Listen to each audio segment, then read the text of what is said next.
New Zealand gagamitin na ang pinakamalakas nilang lineup para talunin ang Gilas. Meron pang secret weapon at RJ Abarientos na nanganganib ang buhay. Yan ang pag-uusapan natin sa video na to. Matapos talunin ng Gilas Pilipinas ang New Zealand last November, ay mukhang meron talagang tinatagong pot o galit itong New Zealand sa Gilas. Katunayan ay hindi pa nga nila matanggap noon ang kanilang pagkatalo at sinabing luto nga daw ang laban. Kaya hindi na nakapagtataka kung meron silang balak na magigante sa paparating na third window ng FIBA na gaganapin sa Dubai sa February 23. Ayon nga sa inalabas na report ng Spin.com, ay gustong-gusto nga daw kuhain ng New Zealand ang number 1 spot sa group stage ng FIBA na kasalukuyan ngayong nasa kamay ng Gilas, at mukhang gagawin nila ang lahat mga boss at desperado na makuha ang top seed dahil nagdagdag nga sila ng mga malalakas nilang player o masasabing secret weapon nila para talunin ang Gilas. Yan nga si Jordan Ngatay, isa itong small forward na merong height na 6'5" at isang 31 years old at veteranong-veterano ito sa New Zealand mga boss dahil meron nga itong 4-time champion sa New Zealand National Basketball League at ang last game nga nito sa Tall Blacks mga boss ay noong 2023 pa sa FIBA World Cup. Tangan nga nito ang pagiging sharpshooter at talagang kumakanato sa tres at nakakapag-average nga ito sa FIBA ng 5 points and 1.8 rebounds per game. Great game, 27 points.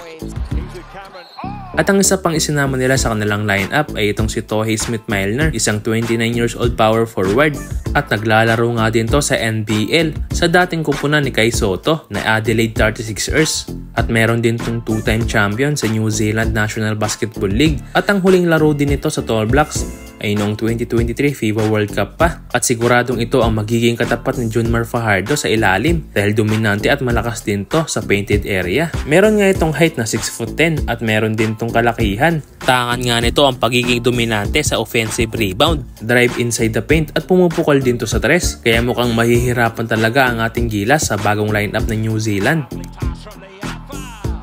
At sa tingin ko, ay ang isa sa dapat pagtuunan natin para talunin ng New Zealand ay kung paano natin sila pigilan sa kanilang mga 3-pointer shot dahil halos lahat sila ay mga sharpshooter. At ang sabi pa ng head coach ng New Zealand ay ang pinakalayunin nga nila ay ang makuha ang top seed mula sa group stage para masecure nga nila ang kanilang spot sa paparating na Asia Cup sa August. Kaya kailangan nga nilang talunin ang Chinese Taipei at ang Pilipinas at yan nga daw ang kanilang pinaka-ultimate goal. At samantala, RJ Abarientos pinagbabantaan ng kanyang buhay.